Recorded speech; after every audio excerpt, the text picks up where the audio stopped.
Assalamualaikum warahmatullahi wabarakatuh. Kami dari kelompok 8. Anggota kelompoknya itu yang pertama ada Siti Aisyah, yang kedua ada Novelia Respitasari, dan yang ketiga ada Novita Azizah. Nah, di sini kita akan menjelaskan tentang struktur program BK Perkembangan Layanan Perencanaan Individual.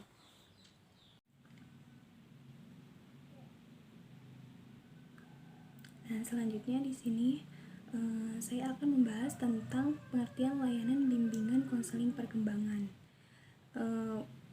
Sebelumnya kita tuh harus tahu dulu definisi dari bimbingan dan konseling itu apa. Nah, bimbingan dan konseling adalah upaya sistematis, objektif, logis, serta terprogram yang dilakukan oleh konselor untuk memfasilitasi perkembangan konseli untuk mencapai kemandirian dalam kehidupannya. Permendikbud 2014.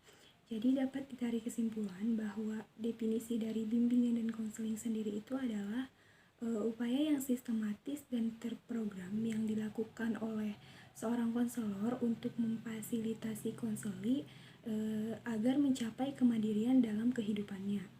Sedangkan pengertian komprehensif adalah mencakup ranah yang luas atau dapat mencakup keseluruhan, sehingga dapat disimpulkan bahwa bimbingan dan konseling komprehensif adalah upaya sistematis, objektif, logis, dan berkelanjutan serta terprogram yang dilakukan oleh konselor untuk memfasilitasi perkembangan konseli untuk mencapai kemandirian dalam kehidupannya. Selanjutnya di sini saya akan menjelaskan tentang makna bimbingan dan konseling komprehensif. Kan tadi sudah dijelaskan tentang definisi bimbingan dan konseling komprehensif. Sekarang makna. Apa sih makna dari bimbingan konseling komprehensif sendiri itu? Nah, maknanya ini bimbingan dan konseling komprehensif merupakan upaya untuk memberikan bantuan secara utuh yang melibatkan konselor, pimpinan sekolah, guru mata pelajaran, staf administrasi, orang tua, dan masyarakat. Nah, jadi kan tadi di definisinya sudah dijelaskan bahwa arti dari komprehensif sendiri itu kan menyeluruh, jadi keseluruhan. Nah, jadi di dalam bimbingan dan konseling komprehensif ini itu tuh bukan hanya konselor saja yang terlibat, pimpinan sekolah, guru mata pelajaran, staf administrasi juga ikut terlibat, bahkan orang tua dan masyarakat juga ikut terlibat dalam bimbingan dan konseling komprehensif ini. Bimbingan dan konseling komprehensif perlu memerlukan ruang lingkup yang menyeluruh, dirancang untuk lebih berorientasi pada pencegahan dan tujuannya mengembangkan potensi peserta didik.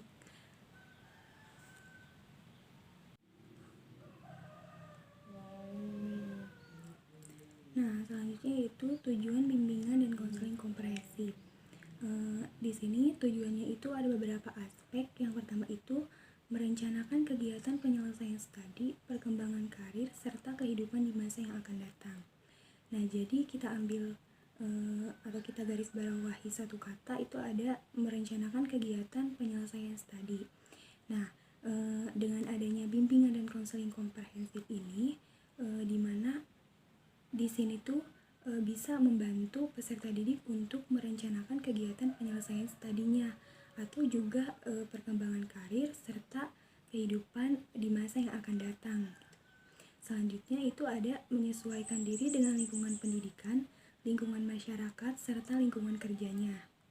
Nah, jadi misalkan peserta didik ini tuh tidak bisa menyesuaikan diri terhadap lingkungan pendidikan, maka dengan adanya bimbingan dan konseling komprehensif ini diharapkan bisa membantu peserta didik untuk menyesuaikan diri dengan lingkungan pendidikan.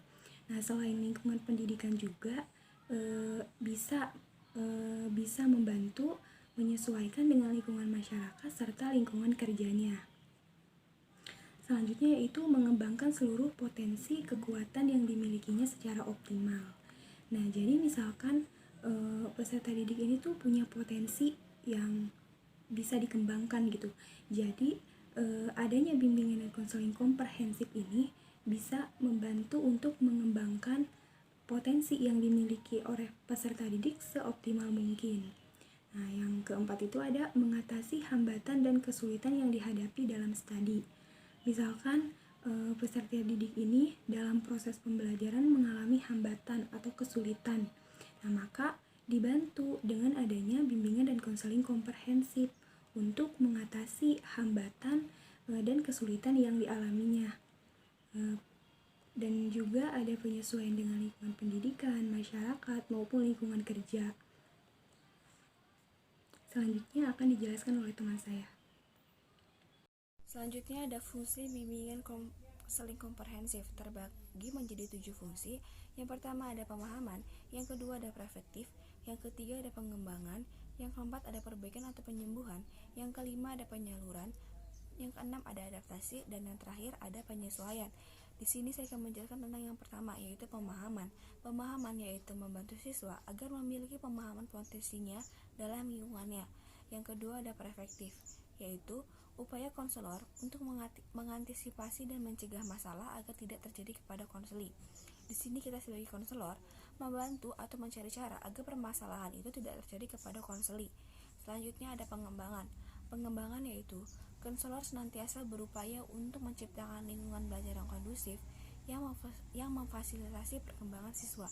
Selanjutnya ada perbaikan atau penyembuhan, yaitu fungsi bimbingan yang bersifat kuratif. Yang kelima ada penyaluran. Penyaluran yaitu fungsi bimbingan dalam membantu individu memilih kegiatan seperti karir yang sesuai dengan minat bakat dan program studi. Jadi kita sebagai konselor itu dalam membantu memilih individu dalam memilih kegiatannya, kita itu harus melihat seperti apa minat bakatnya dan program studi yang dilakukannya. Selanjutnya ada adaptasi. Adaptasi yaitu membantu para pelaksana pendidik mengadaptasi program pendidikan terhadap latar belakang pendidikan, minat, kemampuan, dan kebutuhan individu atau siswa. Selanjutnya ada penyesuaian. Penyesuaian yaitu fungsi bimbingan dalam membantu individu atau siswa agar dapat menyesuaikan diri.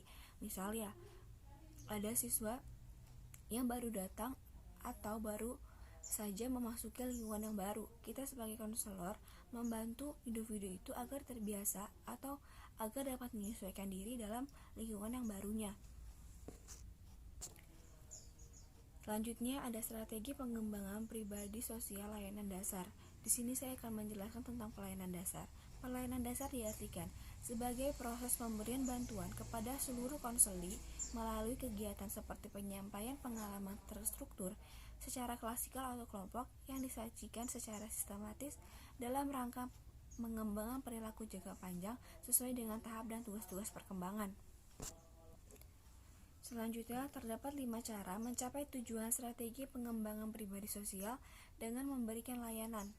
Yang pertama ada bimbingan kelas, yang kedua ada layanan orientasi, yang ketiga ada layanan informasi, yang keempat ada bimbingan kelompok, yang kelima ada aplikasi instrumen. Di sini saya akan menjelaskan. Yang pertama ada layanan bimbingan kelas. Layanan bimbingan kelas adalah program yang dirancang konselor untuk melakukan kontak secara langsung dengan peserta didik di dalam kelas. Dalam layanan bimbingan kelas ini dilakukan secara teratur, yang dimana konselor memberikan pelayanan bimbingan kepada para siswa. Kegiatan bimbingan kelas ini berupa diskusi kelas maupun curahan pendapat dari siswa itu sendiri. Selanjutnya ada layanan orientasi. Layanan orientasi adalah layanan bimbingan yang dilakukan memperkenalkan siswa baru atau seseorang lingkungan yang baru saja memasuki lingkungan barunya, di mana kita sebagai konselor itu membantu jika ada siswa baru yang baru saja masuk ke dalam lingkungan sekolah yang barunya untuk memperkenalkan siswa baru terhadap lingkungan yang baru dimasukinya. Selanjutnya ada layanan informasi. Layanan informasi adalah layanan bimbingan yang memungkinkan peserta didik dan pihak-pihak lain yang dapat memberikan pengaruh yang besar terhadap peserta didik, seperti orang tua yang sangat berpengaruh kan, dalam menerima dan memahami informasi. Informasinya itu seperti informasi pendidikan dan informasi jabatan yang dapat dipergunakan sebagai bahan pertimbangan dan pengambilan keputusan sehari-hari sebagai pelajar, sebagai anggota keluarga, dan sebagai masyarakat. Selanjutnya ada bimbingan kelompok.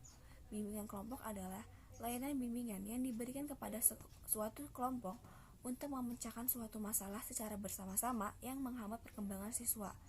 Selanjutnya ada aplikasi instrumen. Aplikasi instrumen bimbingan dan konseling yaitu kegiatan pendukung bimbingan dan konseling untuk mengumpulkan data dan keterangan tentang peserta didik atau klien, seperti keterangan tentang lingkungan peserta didik dan lingkungan yang lebih luas. Pengumpulan data ini sendiri juga dapat dilakukan secara instrumen, baik secara tulis dan non-tulis. Oke, selanjutnya saya akan menjelaskan tentang pengertian layanan perencanaan individual. Menurut Depdiknas tahun 2008, perencanaan individual diartikan sebagai bantuan kepada peserta didik agar mampu merumuskan dan melakukan aktivitas yang berkaitan dengan perencanaan masa depan berdasarkan pemahaman akan kelebihan dan kekurangan dirinya, serta pemahaman akan peluang dan kesempatan yang tersedia di lingkungannya. Gisborne dan Henderson 2006 halaman 75 menyatakan strategi implementasi dari individual planning adalah dengan cara yang pertama, individual appraisal, yaitu konselor sekolah membantu siswa untuk menilai dan menafsirkan kemampuan, minat, keterampilan, dan prestasi mereka. Yang kedua itu individual assessment. Konselor sekolah membantu siswa untuk menggunakan informasi pribadi atau sosial, akademik, karir, dan informasi pasar tenaga kerja untuk membantu mereka merencanakan dan menyadarkan mereka tentang pribadi, sosial, akademik, dan tujuan karirnya.